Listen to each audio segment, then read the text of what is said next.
Vihari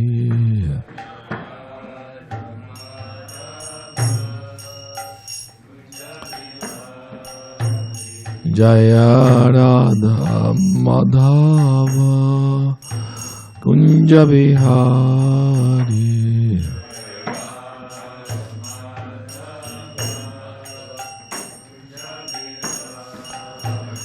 Jaya Gopi Jana Vallabha Girivaradhari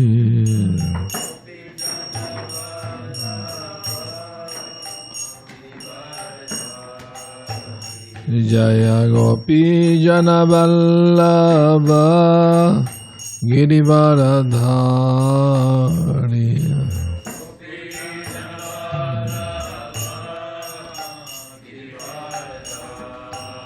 Yashodanandana Brajajanaranjana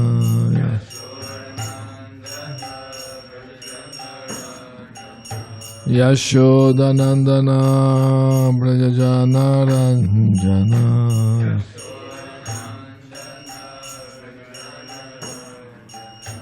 Jamunatira Vanachariya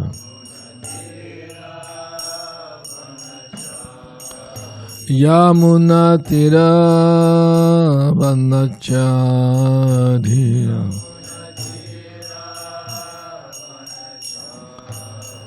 Jaya Radha Madhava Kunja Vihari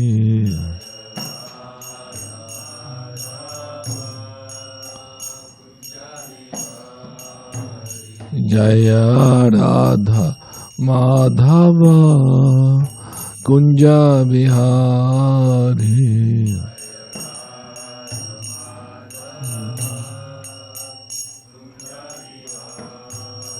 Jaya Gopi Jana Vallabha Girivaradhari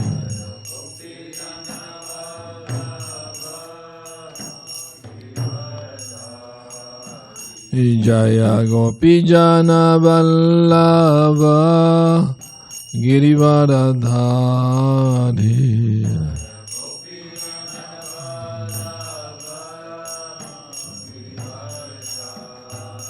Yashodanandana Brajajanaranjana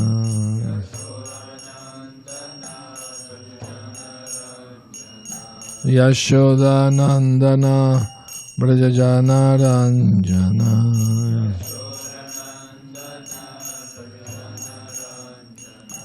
Yamunatira Vanachariyam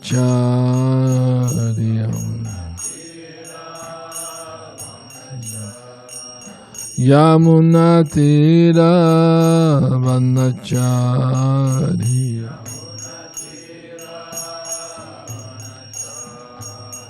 Jaya Radha Madhava Kunja Vihari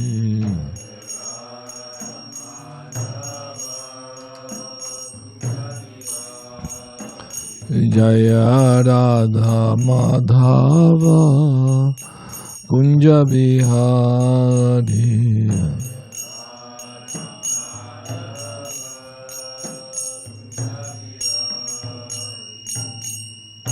Goda Premanandi Haribo Srila Prabhupada ki jai.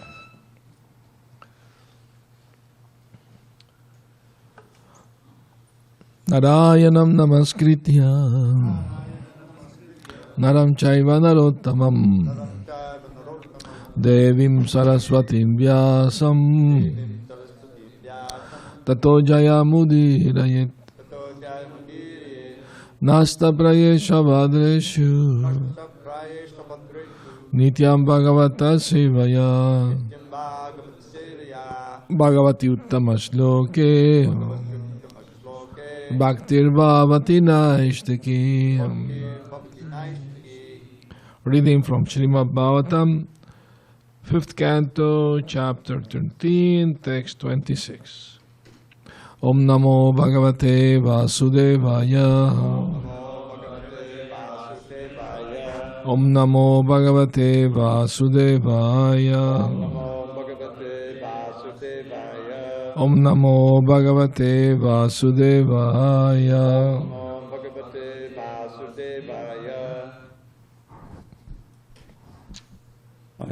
Don't repeat.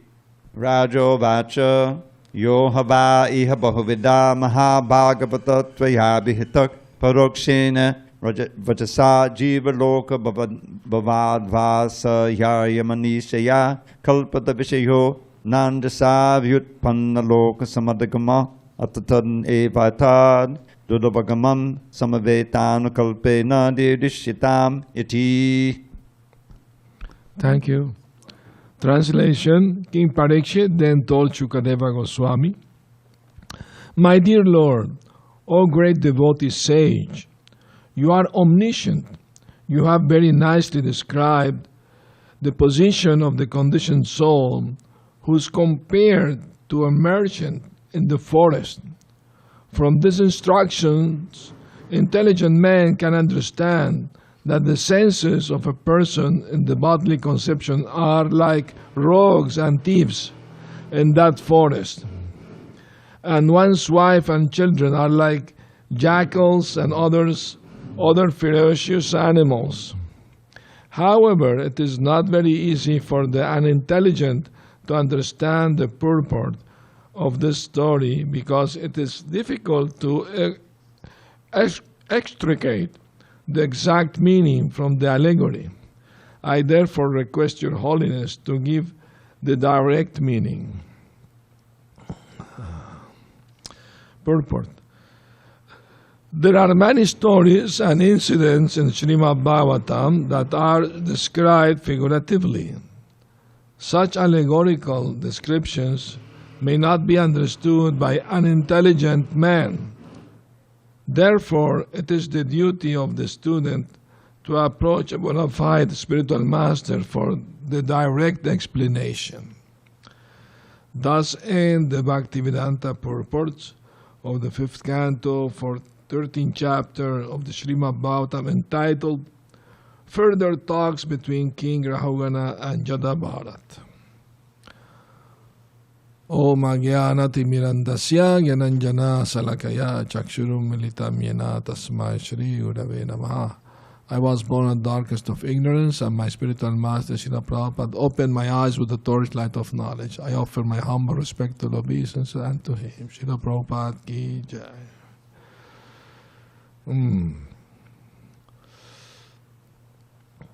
So,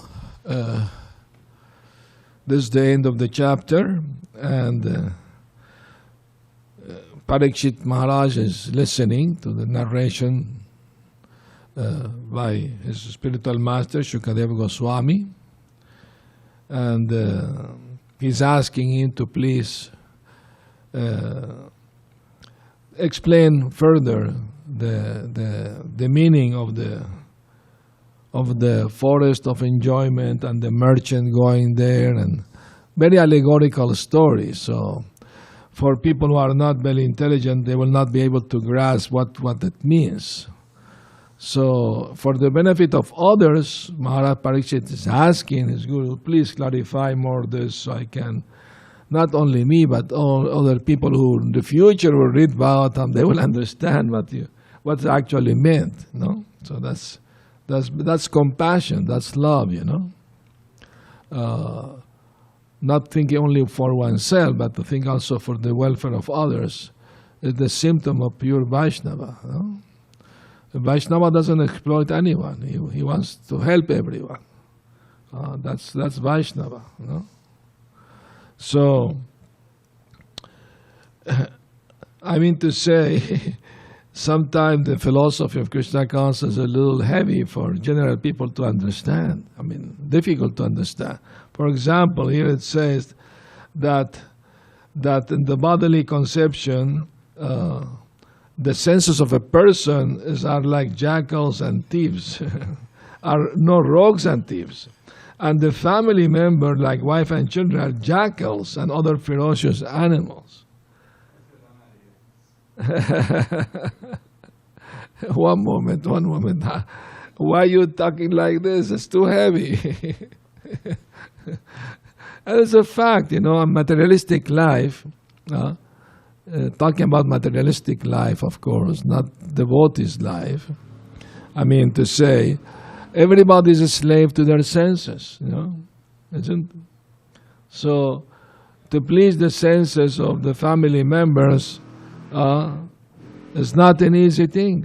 It's a very difficult thing to do. So, the man works very hard to get the money, and the children and the wife gets takes it all away. Of course, because actually one economist, famous economist, said that the impetus for economic development is the affection for the family. If there was no affection for family, would not be so much interest in economic development. So this is gonna be going on. We're working on the bathroom repairs, but I guess nobody told them not to work at this time, but I was thinking we could go tell them that, hey, can you guys go get some breakfast? Go take breakfast and come back later. All right. Who's the brave? Who speaks Spanish? You speak Spanish? So we'll speak Spanish, so we'll ask Spanish,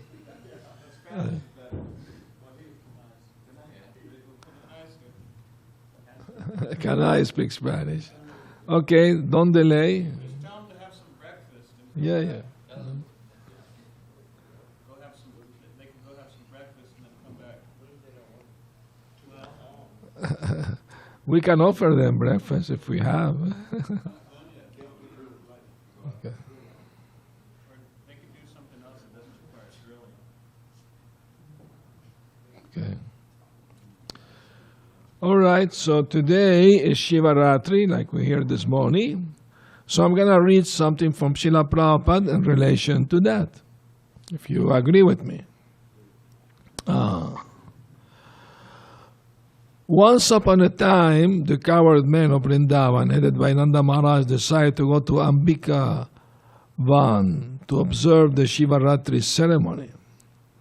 The Ras Leela was performed during the autumn, and after that, the next big ceremony is Holi, or the Dolayatra ceremony. Between the Dolayatra ceremony and the Ras Leela ceremony, there is one important ceremony called Shivaratri, which is especially observed by the Shaivites, or devotees of Lord Shiva. Sometimes the Vaishnava also observe this ceremony because they accept Lord Shiva as the foremost Vaishnava. Last night we observed Shivaratri in somebody's home, and we bathed the Shiva Linga, and I told many pastimes of Shiva with Krishna, of course, and and how he happy to serve Krishna and consider himself as devotee. But the function of Shivaratri is not observed very regularly by the bhaktas or devotees of Krishna.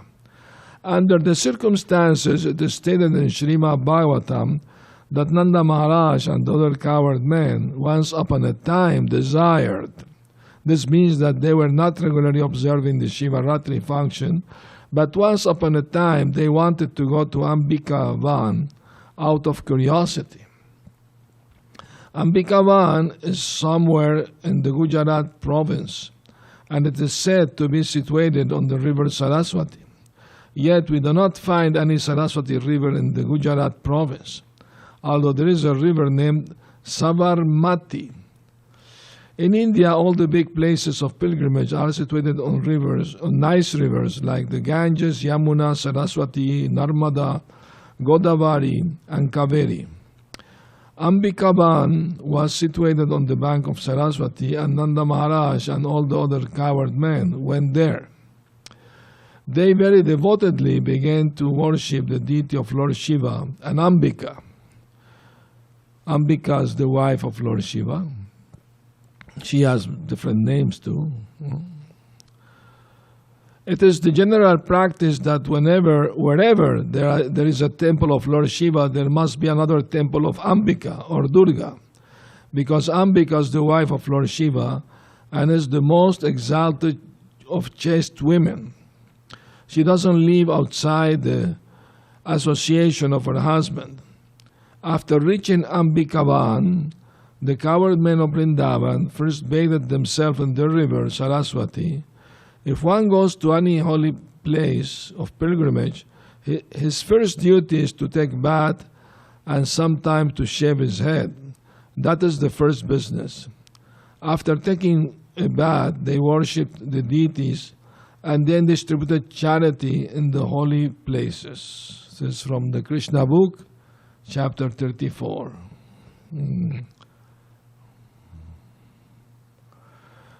Srila Prabhupada comment, observing Shivaratri, Nanda Maharaj and all the cowards men, they increased their attachment for Krishna. That is wanted. So interesting now how by observing the Shivaratri one increase one's attachment to Krishna. Why? Because Lord Shiva is Vaishnava Namyata Shambhu, the greatest Vaishnava, because he's always absorbed in thoughts of Krishna and his pastimes.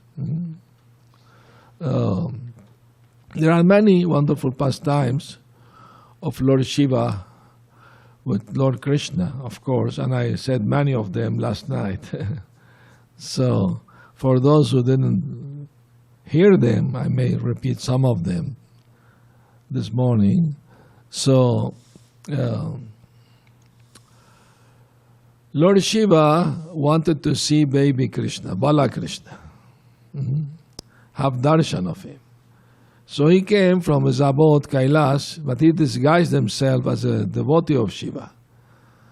He had the Rudrakshas,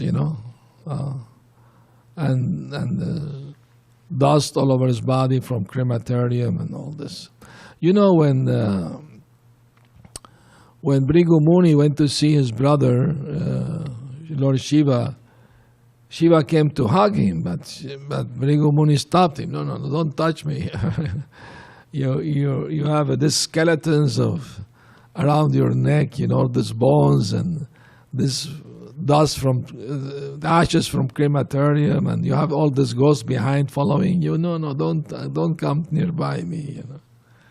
And the actual reason is that Lord Shiva doesn't put on his body any ashes but ashes of Vaishnavas, And also all the bones that he used as a garland are also from the body of Vaishnavas. And also the cobras that are around his neck and arms, they are also great sages who took that shape to be with him. So he's a very peculiar personality. Lord Shiva is not common. He likes to live in crematoriums,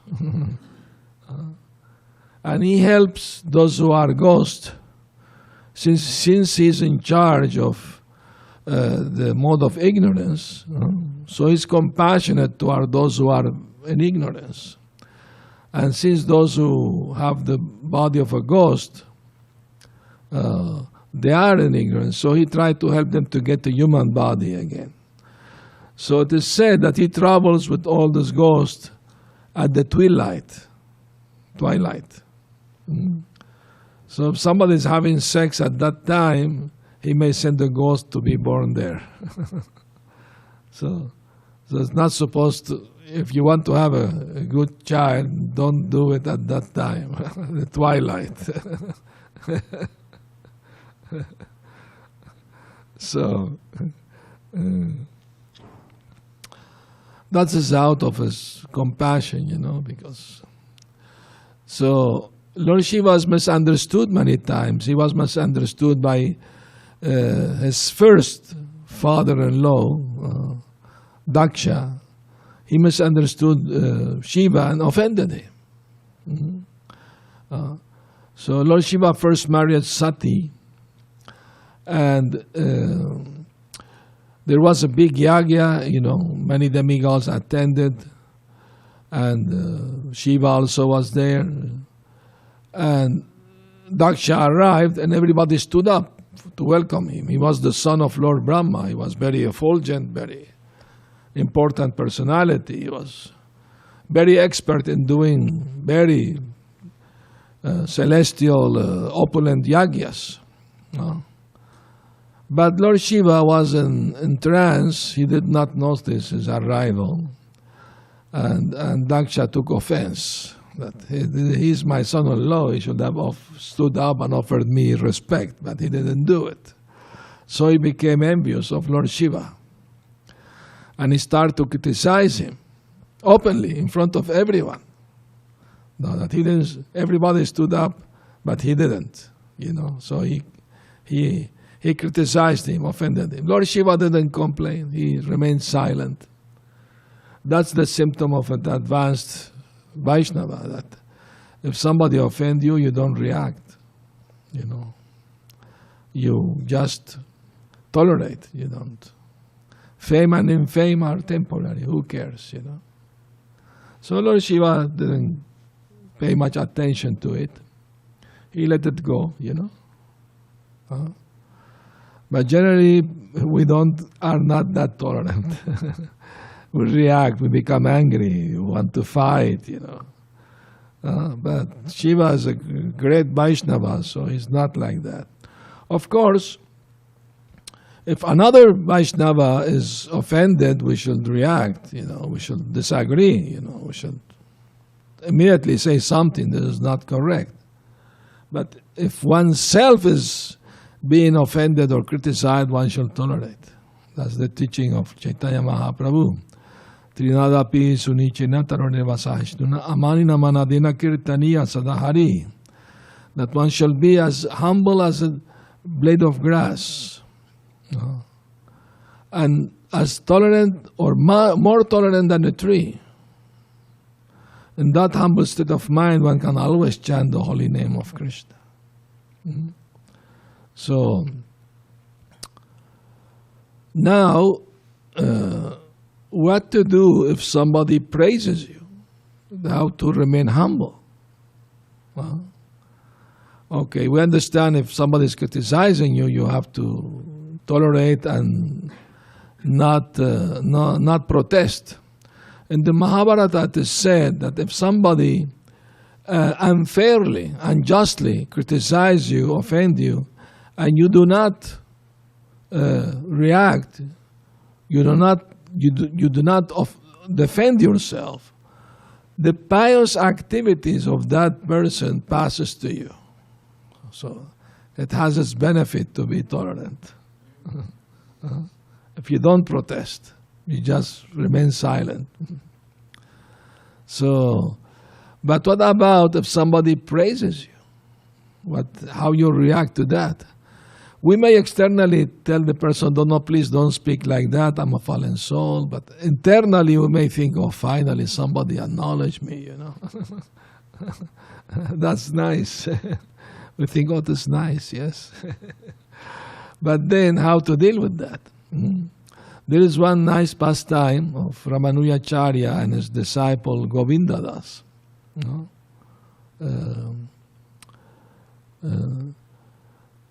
Govindadas is a pure devotee of the Lord. And once his godbrothers were praising him. Oh, Govinda, you have such nice, good qualities. You're tolerant, you're humble, you're always kind to everyone. And they're praising him, And to their dismay, Govinda said, yes, it is true. I have all those good qualities. The devotees were shocked, They were expecting, we try to be humble by saying, no, don't say like this, But he said, yes, I have all these things. So they were really shocked. They could not understand why he reacted this way. So they went to Ramanujacharya to explain what happened and to seek advice, We are very surprised to see how he reacted this way. So Ramanujacharya called his disciples and told him, Govinda Das, what is this? It is not good for a Vaishnava to be proud. Why you did speak like that? And Govinda Das said, my dear Gurudev, I actually don't have any good qualities of my own. If I do have any good qualities, it's only due to your mercy. And since you gave me your mercy, how can I deny your mercy on me? By accepting that I have those good qualities, I am accepting that you gave me your mercy. Otherwise, I will have none. So Ramanujacharya was pleased and he embraced him, said, "You are a true Vaishnava." So that's a good way to deal with praises. We give all the credit to the mercy of the Guru. You took long time, huh? Okay. But thank you for stopping them. Hare Krishna. So, anyway, later on, Shiva's first wife, Sati, she heard that her father was doing a big yagya, big fire ceremony. He invited all the sages and demigods, but he didn't invite Lord Shiva, his son-in-law, because of his enviousness toward him. He was, keeping grudge against him, so he didn't invite him. But Sati saw that many demigods passing in the sky on their airplane going to the ceremony, and she wanted to see her mother and sister naturally, So she told her husband, "My dear husband, I want to go to the ceremony. And although we were not invited, but still they are my family members, they will be happy to see me." Lord Shiva said, "Well, I advise you not to go, because your father is not favorable to me. He may say something may upset you, So please don't go." But she could not obey her husband, because she was very attached to see her mother and sister and see, to take part in nice ceremony and to dress nicely. It's a natural women's psychology. They like social life. They like, all these things, ornaments and, family affection. It's natural. There's nothing artificial about it. But Shiva asked some of his associates to accompany her. He didn't want it to go, of course, because he knew his father-in-law was against him, so he didn't. But to protect her for any things, So when she arrived there at the house of her parents, her mother and sister were happy to see her. They hugged, they talked, nicely about everything. But her father completely ignored her, totally ignored her. He didn't even look. He turned his face away when he saw her, Why? Because she was the wife of Lord Shiva. Although she was his daughter, he still turned away his face, and having not a nice look on his face when saw her. So she understood that he was still keeping grudge against her husband. So she was very upset, because the wife represents the husband, and an offense to her is also an offense to the husband, of course, naturally. Because of her, Prabhupada explained, when Krishna consciousness, when we become devotees of Krishna, it's like when somebody gets married, When somebody gets married, the husband or wife relation become your relation. If the husband have enemies, they become also your enemies. Automatically. Although before that you don't have any quarrel with those people, but as soon as you get married to that person, their enemy become your enemy also. Now automatically. In the same way, when we join the Krishna conscious movement, naturally some people may like it, some other may dislike it. Even our own family may become against us. It may happen. It have happened many times, isn't it? So that's the challenge, that we are accepting Krishna as our Lord and Master, and we are His eternal servant, of course there's going to be some opposition from some people. Not all, of course.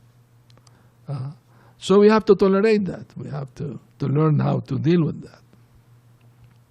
So anyway, seeing that her father was still offending Shiva, in that way, by not inviting him, then by ignoring her, mistreating her,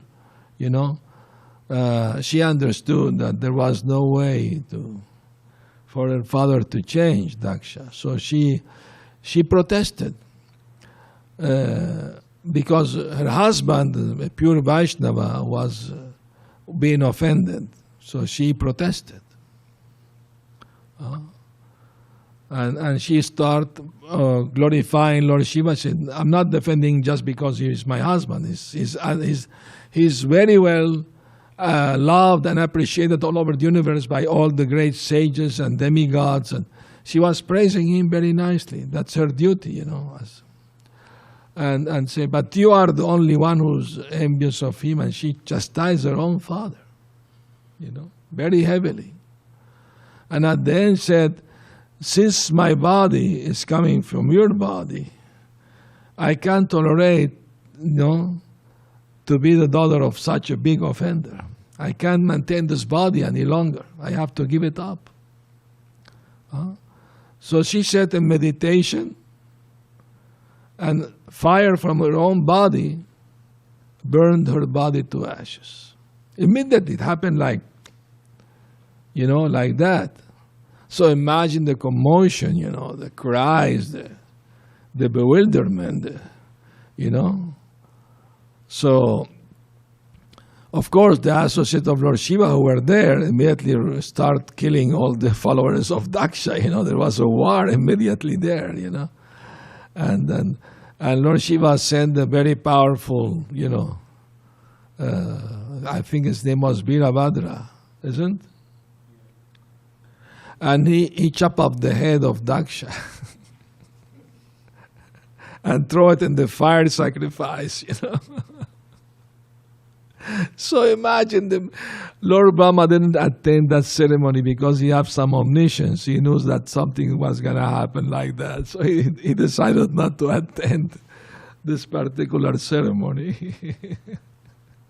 Was not auspicious.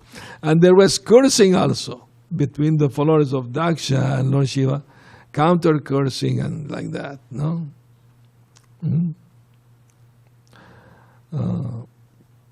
Anyway, you can read in the fourth canto all the pastime in great detail.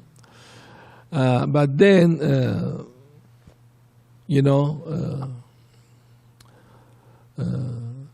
there was some,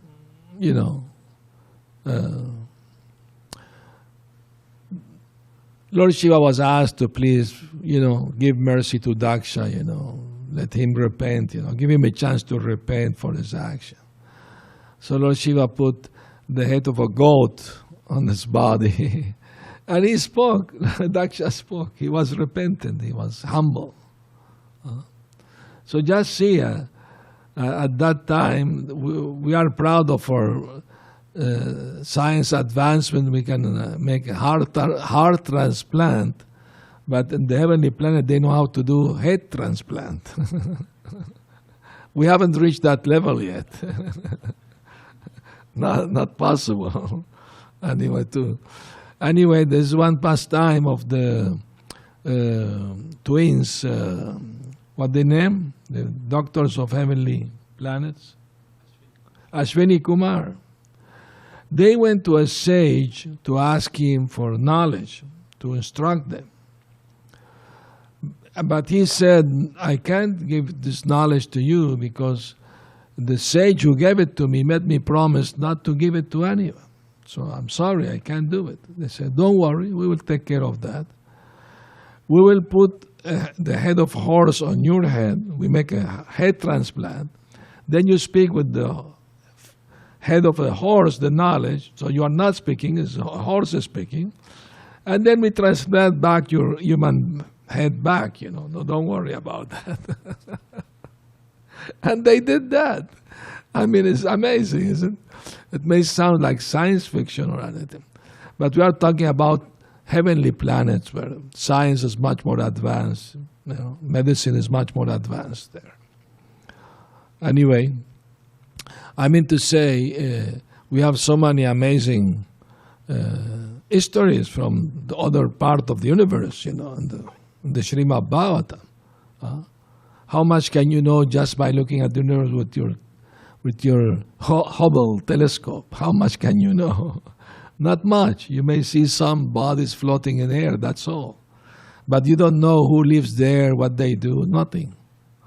But if we accept the authorities of the Vedas, the Srimad Bhagavatam, then we can know so many stories from the universe, from other higher beings than us. So it's important to either you accept the authority of the scientists who say there is Big Bang, no God, no creation, or you accept the authority of the Vedas, Srimad Bhagavatam. I prefer accept the authority of Srimad Bhagavatam because we are talking about great sages, completely enlightened, and they have a very amazing vision of the universe. They can see all these things. They have mystical powers to see all these things.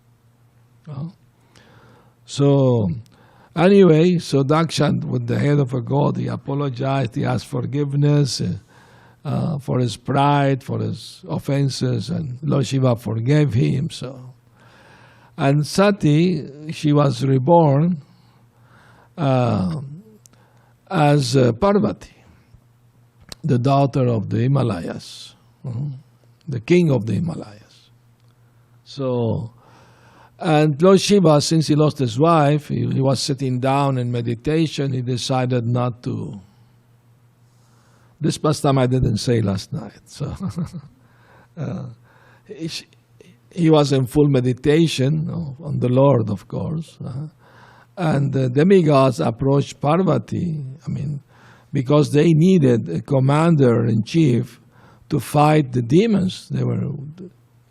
So they thought a son of Shiva will be very powerful to help us in our war against the demons.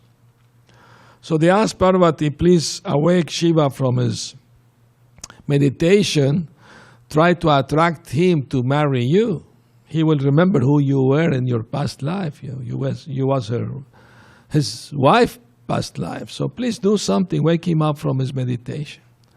So she agreed, and Lord Shiva went there, but she was trying to dance, chant, all these things, but Shiva unmoved, And finally she touched his genitals, it is said, Even then he was not disturbed. So Lord Shiva is known as a very self-controlled person because of this particular pastime. But then Kamadeva, Cupid, came to help her and he was throwing arrows of lust at Shiva, to disturb him. And Shiva, his meditation was broken. So he opened his eyes and he was very angry at Cupid, Kamadev. And he has a third eye, Lord Shiva. He opened his third eye and burned to ashes Kamadeva. You know the story. It's an amazing story.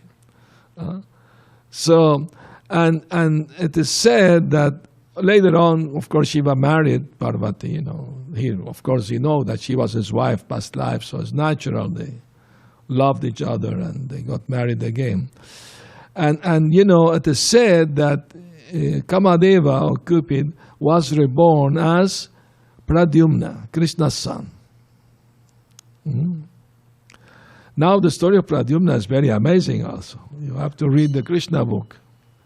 The story there is that when he was a baby, he was kidnapped by a demon, Pradyumna, and was thrown in the middle of the ocean. a big fish swallowed him. And a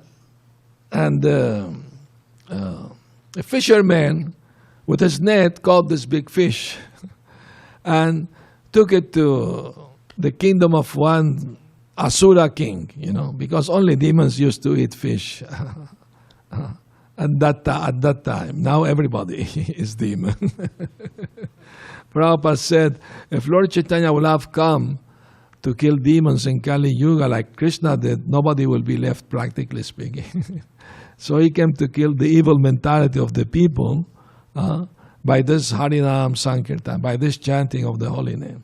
Last night we have very good kirtan, at the beginning and the end of the program. Very nice, very good. So people were dancing and jumping, it was good. You missed that. You was watching? Good, okay. It's still there, you can watch it later, if you want. Anyway, so when the cook opened the belly of the fish, he found a baby inside it. Was Krishna's son Pradyumna. So they washed him and took care of him. And one lady cook also, she was taking care of the baby, and she was bathing and feeding him like a mother. But then suddenly he started to grow up immediately and became a young, beautiful man. Just question of few days. And then she started to show toward him attraction, that she was attracted to him as a man, a woman to a man. So he was surprised. He told her, you first treated me like a mother, and now you're attracted to me like a woman attracted to men. Why is that? She told him, well, I was your wife in past life. In your past life, you was Kamadeva, and I was your wife. I think her name was Rati. Mayavati. Thank you. Mayavati. And that's why I feel this attraction to you, because we already have it from past life. So anyway, but we should understand, Prabhupada explained, that actually Kamadeva is an expansion of Pradyumna.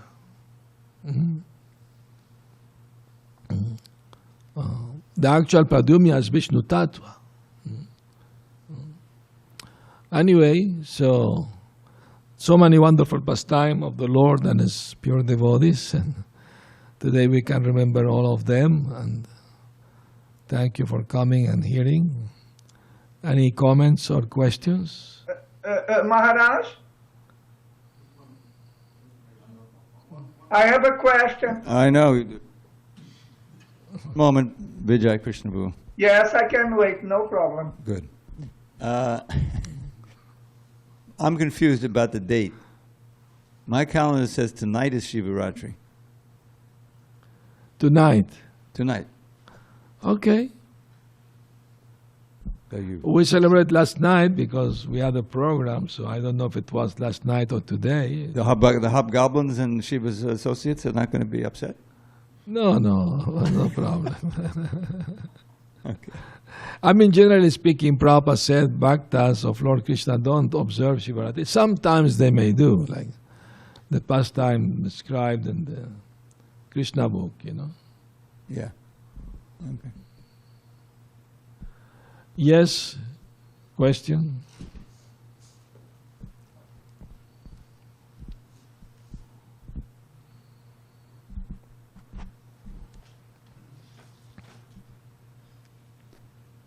Thank you very much, Maharaj, for a wonderful class.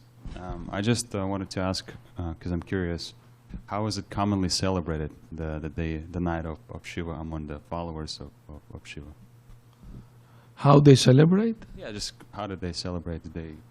What did they do? Well, it's like when we celebrate Janmashtami, for example, what we do, we do Abhisheka, we chant, no? We speak about the glories of Krishna and His pastimes and distribute prasadam. They do the same thing. No? They do the same thing. And Just to clarify, how many wives did Lord Shiva have? Only one. Only one wife. His eternal wife is the same always. You know, she's the material energy personified, Durga. No? But Durga may have different forms also. You know. So wherever there is a temple of Shiva, there must be a temple of Durga also. Another name is Ambika, for example. No? So we do respect Lord Shiva as the greatest Vaishnava because he's a great devotee of the Lord. He said to his wife Parvati, Tadyanam sarvesham Vishnu aradhanam param. That even greater than worshipping Lord Vishnu is to worship his Tadiya's servant. He knew the philosophy.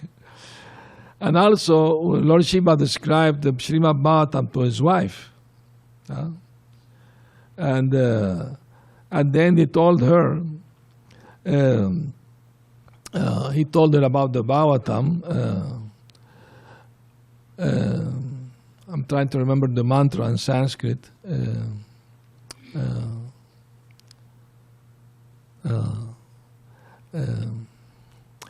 Aham veti, shukka veti, vyasa veti, naveti va. He said, I know the Bhagavatam, Shukadev Goswami knows the Bhagavatam, and Vyasadeva may know or may not know the Bhagavatam. Although he wrote it. That's an interesting statement by Lord Shiva. What he meant to say that Krishna can use somebody as a medium to convey something, but the person may not completely understand fully everything what is passing through him. That's a very interesting thing to know, you know. So,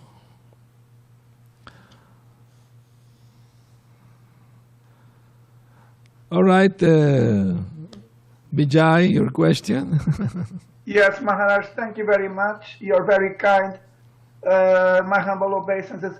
Maharaj, inspired by the text you chose for today, my question is, what is the difference between the intelligence of a demon and the intelligence of a saint, please? Very simple.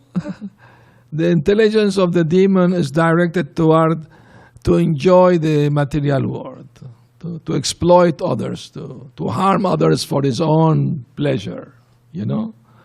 And the mentality of a sage or a saint is to be nice and helpful to everyone, to be an instrument for God's mercy toward others. He's a well-wisher to everyone. He never wish any bad things to anyone. So, titikshava karunika suridam sarvadehinam ajata shatrava shanta sadava sadhu bhushanam. What are the qualities of a saint or sadhu? He's very tolerant, he's very compassionate. Prabhupada gave the example of Lord Jesus Christ. He was so tolerant that although he was crucified, he still forgave. He was very merciful. He asked God, please forgive them, they don't know what they're doing. I mean, that was very, very tolerant, very merciful. No? So, Suridam Sarva Dehinam is very friendly to everyone, not only human beings, he's friendly to the animals, to everyone. He doesn't want to harm even an ant. No? Ajata Shatrava, he doesn't see anybody as his enemy. Some people may see him as enemy, but he never sees them as enemy. Ajata Shatrava, Shanta is always peaceful. Internally is always peaceful. Sadhava Sadhu, those are some of the qualities of a saint, or sadhu. That is your answer, Maharaj? Excuse me? I'm asking if that is your answer. Okay, if you want to know more, just let me know. No, Maharaj, I'm just asking because the speakers, they stop speaking and I do not know if they already gave the answer. Yeah. So you just yes. Allow me to say the following. You gave me again the exact outstanding answer to my question. Thank you very much. Hare Krishna. You're welcome. Thank you for appreciating it. Yes, You're welcome, Maharaj. please go ahead. I remember when I first started proofreading back in '74, I think. One of the first things I proofread was the fourth canto, and it was the Shiva meeting with the sons of Chitraketu, the Prachetas. The Prachetas, yes. Yeah, Prachetas.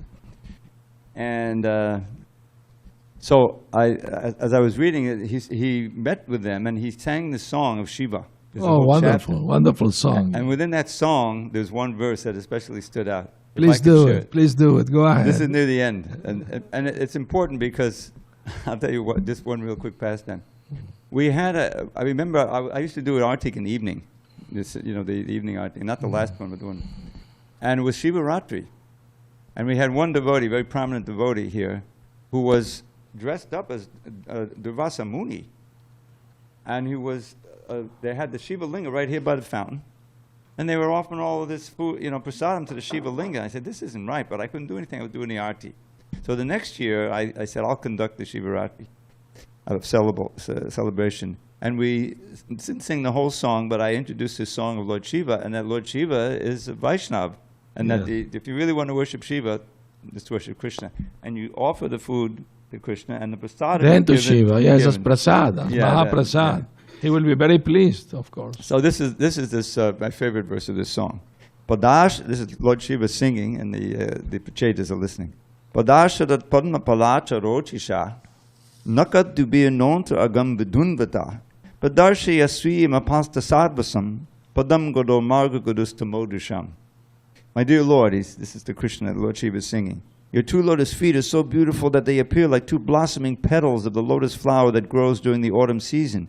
Indeed, the nails of your lotus feet emanate such a great effulgence that they immediately dissipate all the darkness in the heart of a conditioned soul. My dear Lord, kindly show me that form of yours that always dissipates all kinds of darkness in the heart of a devotee. My dear Lord, you are the supreme spiritual master of everyone. Therefore, all conditioned souls covered with the darkness of ignorance can be enlightened by you as a spiritual master. Jai, Haribo. Beautiful. Please repeat it. Please repeat it. Yes. Hare Krishna. My dear Lord, your two lotus feet are so beautiful that they appear like two blossoming petals of the lotus flower that grows during the autumn season. Indeed, the nails of your lotus feet emanate such a great effulgence that they immediately dissipate all the darkness in the heart of a conditioned soul. My dear Lord, kindly show me that form of yours that always dissipates all kinds of darkness in the heart of a devotee. My dear Lord, you are the supreme spiritual master of everyone. Therefore, all conditioned souls covered with the darkness of ignorance can be enlightened by you as the spiritual master. Wonderful. Thank you. Thank you. Amazing. And this prayer is directed to Lord Krishna. Wonderful. Very good. Srila Prabhupada ki jai, Gaur Premanandi, Hari Bol.